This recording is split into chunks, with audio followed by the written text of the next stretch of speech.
Yang pertama yakni masa krisis. Setelah Presiden Soeharto menyatakan berhenti dari jabatannya sebagai Presiden Republik Indonesia pada 21 Mei 1998, pada hari itu juga Wakil Presiden B.J. Habibie dilantik menjadi Presiden RI ketiga di bawah pimpinan Mahkamah Agung di Istana Negara.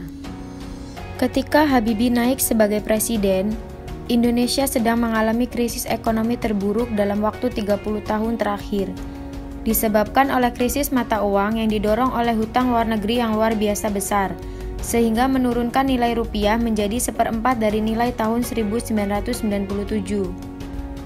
Krisis yang telah menimbulkan kebangkrutan teknis terhadap sektor industri dan manufaktur serta sektor finansial yang hampir ambruk, diperparah oleh musim kemarau panjang yang disebabkan oleh badai El Nino yang mengakibatkan turunnya produksi beras.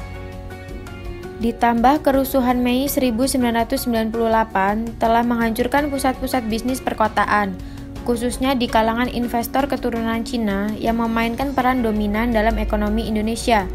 Larinya modal dan hancurnya produksi serta distribusi barang-barang menjadi upaya pemulihan menjadi sangat sulit. Hal tersebut menyebabkan tingkat inflasi yang tinggi. Dalam pidato pertamanya pada tanggal 21 Mei 1998, malam harinya setelah dilantik sebagai presiden, pukul 7:30 WIB di Istana Merdeka yang disiarkan langsung melalui RRI dan TVRI, B.J. Habibie menyatakan tekadnya untuk melaksanakan reformasi. Beberapa poin penting dari pidatonya tersebut adalah kabinetnya akan menyiapkan proses reformasi dalam ketiga bidang, yaitu yang pertama, di bidang politik antara lain dengan memperbarui berbagai perundang-undangan dalam rangka lebih meningkatkan kualitas kehidupan berpolitik yang bernuansa pada pemilu sebagaimana yang diamanatkan oleh garis-garis besar haluan negara. Yang kedua, di bidang hukum antara lain meninjau kembali undang-undang subversi. Yang ketiga, di bidang ekonomi dengan mempercepat penyelesaian undang-undang yang menghilangkan praktik-praktik monopoli dan persaingan tidak sehat. Yang kedua yakni proses reformasi. Diawali dengan pembentukan Kabinet Reformasi Pembangunan.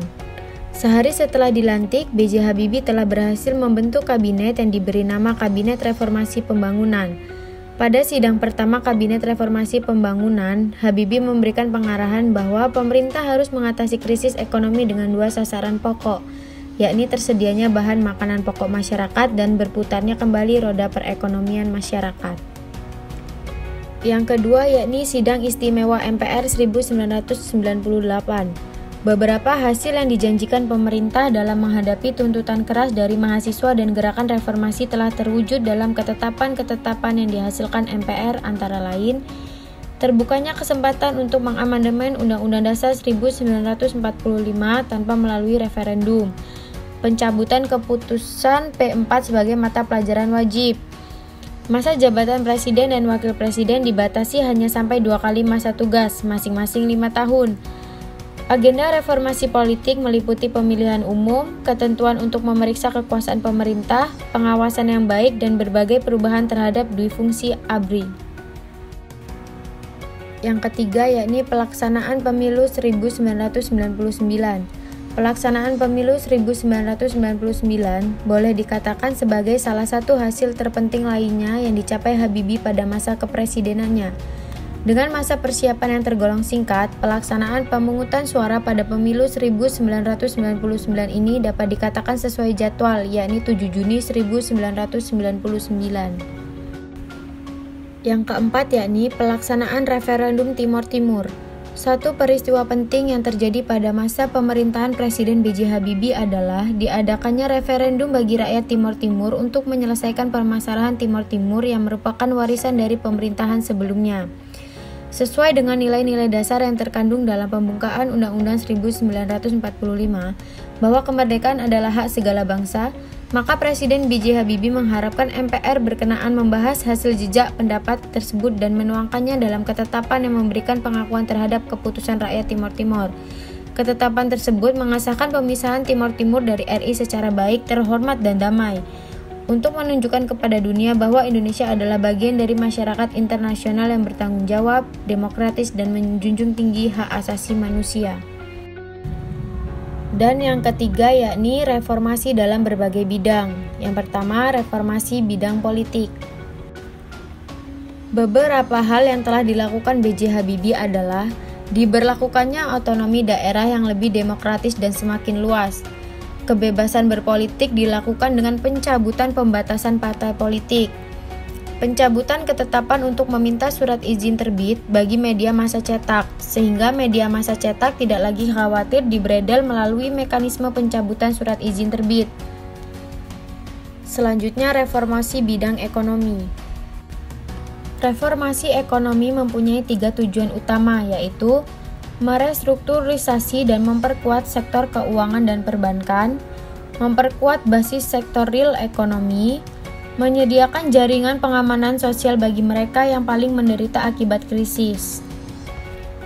Secara perlahan, Presiden Habibie berhasil membawa perekonomian melangkah ke arah yang jauh lebih baik dibandingkan dengan keadaan ekonomi yang sangat buruk ketika terjadinya pengalihan kepemimpinan nasional dari Soeharto kepada Habibie. Pemerintahan Habibie berhasil menurunkan laju inflasi dan distribusi kebutuhan pokok mulai kembali berjalan dengan baik. Selanjutnya yakni reformasi bidang hukum. Keberhasilan menyelesaikan 68 produk perundang-undangan dalam waktu yang relatif singkat, yaitu hanya dalam waktu 16 bulan. Setiap bulan rata-rata dapat dihasilkan sebanyak 4,2 undang-undang yang jauh melebihi angka produktivitas legislatif selama masa Orde Baru. Untuk meningkatkan kinerja aparatur penegak hukum, organisasi kepolisian telah dikembangkan keberadaannya sehingga terpisah dari Organisasi Tentara Nasional Indonesia. Dengan demikian, fungsi kepolisian negara dapat lebih terkait ke dalam kerangka sistem penegakan hukum. Pada tanggal 14 Oktober 1999, Presiden B.J. Habibie menyampaikan pidato pertanggungjawabannya di depan sidang umum MPR. Ketua MPR Amin Rais menutup rapat paripurna dengan mengumumkan hasil rapat bahwa pertanggungjawaban Presiden Habibie ditolak pada pagi harinya 20 Oktober 1999. Peristiwa ini menandai berakhirnya kekuasaan Presiden Habibie yang hanya berlangsung singkat, kurang lebih 17 bulan.